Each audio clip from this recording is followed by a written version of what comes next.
Hello, आज चाहिँ मैले बेथीको सागको रेसिपी लिएर आएको छु। हाम्रोतिर त बेथीको साग भन्छ, हजुरकोतिर के भन्छ कमेन्टमा आएर भन्नुहोस् है। अनि मैले कसरी बनाएको छु यसरी नै बनाएर खानुहोस्, एकपल्ट ट्राई गर्नुहोस् है।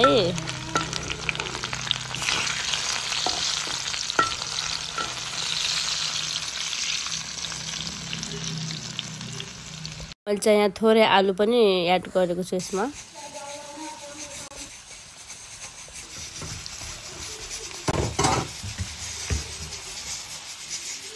यतिको भइसकेपछि यसमा साग एड गरिदिनुहोस् र सागलाई मजाले पर पारिदिनुहोस्।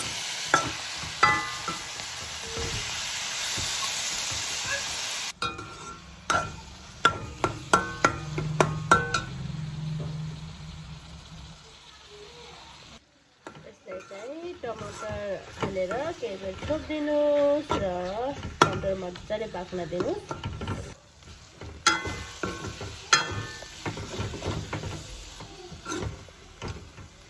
हाम्रो चाहिँ यहाँ तरकारी रेडी भइसकेको छ। हेर्नुहोस् त कति मजाले पाकी पनि सक्यो। अब चाहिँ हामी चिसो मौसम छ, तातो गरेर खानु ल। यहाँ चाहिँ मेरो भात पनि रेडी भइसक्यो।